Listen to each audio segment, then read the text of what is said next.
Okay, so I'm really sleepy right now, because I've just got my period and I'm heavily medicated and both things, oh man, I look like a dead body. Um, but yeah, I wanted to take some time to talk about why I think so highly of cognitive behavioral therapy and personally why I've found it so helpful in my own life.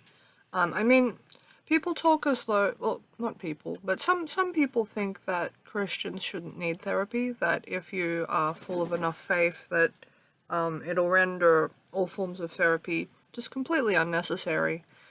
But the thing I'd counter argue is that, the life of Christianity is very heavily built upon being able to gather stability from things like reading the Bible, reading devotionals, going to church, things like that, which can be quite therapeutic. However, you need to be able to take them that way in the first place. And the problem is that if your brain is already heavily biased towards negative interpretations of everything you encounter, then you won't find any of those things helpful. If anything, you'll find all of them not helpful. And for the same reasons, I don't find talk therapy helpful. Because if I'm already having a mental health crisis, then all of my thoughts and feelings will be heavily biased towards suspicion of the people I talk to and suspicion of, you know, the suspicion that they're trying to sneak mean subconscious thoughts into the things they're saying to me or trying to make me feel bad by saying unkind things to me. So, yeah, I'm heavily biased towards cognitive behavioral therapy because what cognitive behavioral therapy does is it helps you to rearrange your brain, rearrange your thoughts so that it's easier for positive information to get in and also easier for you to not be thinking negative thoughts in the first place. And also easier to be in social situations without necessarily taking everything that's said and done in the most negative way possible. Um, it's really helped me to retrain my brain. And it comes in handy just about all the time. The things I learned there, like just yesterday, actually.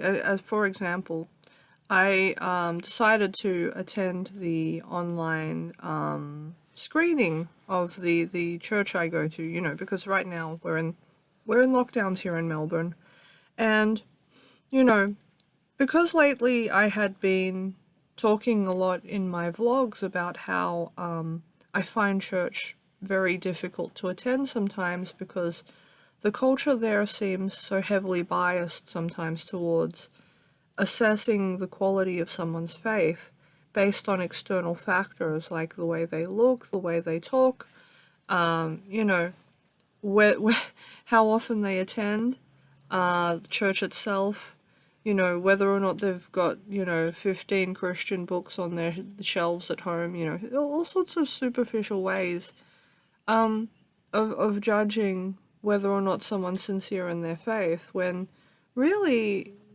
being a Christian is just such a personal thing in the first place and so individual that, everybody's going to naturally have, I think, different ways of externally demonstrating their faith. And, you know, not all of them will be apparently obvious in a church environment. So it doesn't really make a lot of sense to be judging people that way in the first place.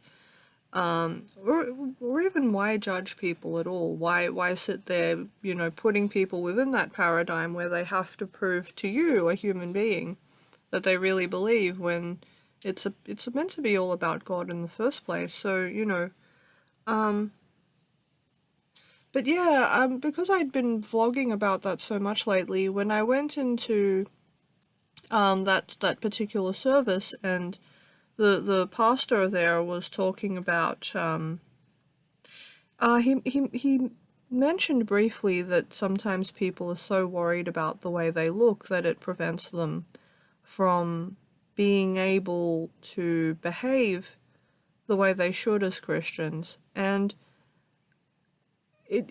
with me, because I had been vlogging about not having to match up to other people's expectations to do Christianity right lately, his statement landed the wrong way. Like, my brain immediately thought, oh, so in a situation where someone's judging me in a really unfair way, or judging someone else in a really unfair way, you're going to side with the judger instead of the judged, really? And, then I was starting to wonder, oh, in a situation where someone's experiencing domestic violence, is he going to side with the abuser and not the victim? And, a lot of things that are sort of a bit of a leap to assume just based on such a small statement, when if I heard the statement in isolation that, and it's true that if you're too worried about what other people will think, it is going to necessarily keep you from being able to live out the Christian life in a normal sort of way, or in a way that is sincere for you or is right for you. And I mean, arguably, that is what it's technically agrees with what I was saying in the first place, which is that, you shouldn't have to just go to church because people are telling you to. You should be able to do it because you sincerely believe it's the right thing. And yeah, it shouldn't be from this place of worrying about what other people are thinking. Like, it shouldn't. But, yeah, it's just a prime example of how if your mindset is not well, like if you're not well, you're going to hear what people say and understand it very differently from how they might have intended it. And just in general, like, life is going to seem a lot more negative than it really should have to. Yeah. And people think, oh, stress is just a feeling, stress doesn't matter, but it does matter. Like, certifiably, you can look at, see this patch of my hair? This used to be much more dense. I'm literally going bald from the amount of stress that I've been in, since COVID became a thing to worry about. Yeah, and so it does matter for you to go and get therapy.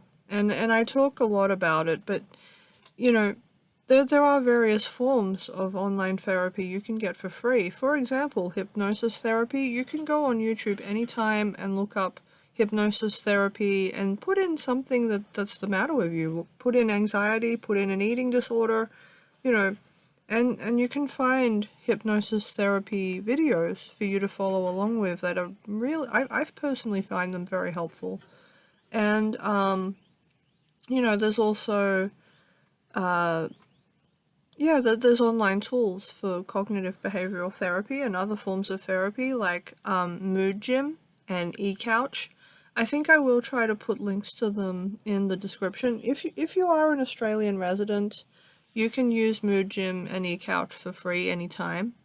I think if you live in another country, you might have to pay for them, but compared to what it can cost to go and see a speak therapist, a talk therapist, it's a massive saving. And personally, I have tried going for talk therapy multiple times throughout my life, and I have not found it helpful, precisely for the reasons I just described, that if your mindset is already heavily biased towards negativity, then even talking to an actual qualified therapist can't help you. And you might say, oh, what? You think you know more than the therapists do? Actually, no. If you dig around, there are certain types of patients that talk therapists find much harder than others, precisely because the conditions they have keep them from being able to be helped by talk therapy. And, personally, I've found cognitive behavioral therapy to be a really effective way of getting around that problem. Partly because when you go for cognitive behavioral therapy, at least in the online, courses I just described, you don't have to talk to anyone, and it's available whenever you need it. So you can just go in there anytime, night or day, when you're having an anxiety attack or something else, and it can help you work through it. So, yeah, I'm trying to think of how I can conclude this, and I am still half asleep as I'm saying all of this.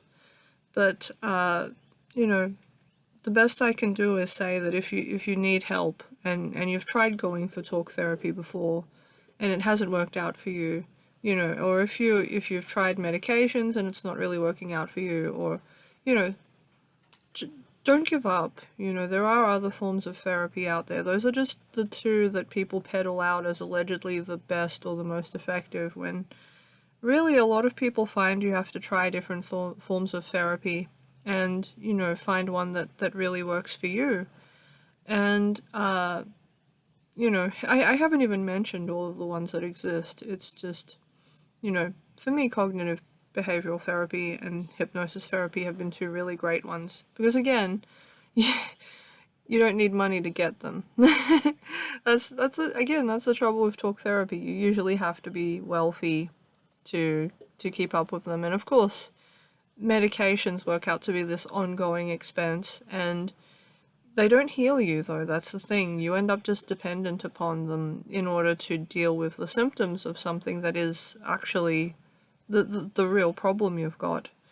And yeah, but what makes CBT so great is that it actually changes the way you think about your problems, and it helps you to find ways of identifying positivity in life. And so I consider it an invaluable tool and well worth trying for anybody who's going through a crisis, having a tough time, finding, that talk therapy isn't working for them, that maybe, other forms of therapy they've tried aren't really working out. And you might give it a go and find that it's not working out for you and you need some other type that's right for you. But I'm going to tell you, like, yeah, for me it's been just fantastic. It's like having a cleaner for my brain to just go in there and just scoop out all the muck so that things can actually start working again. So, yeah, would recommend.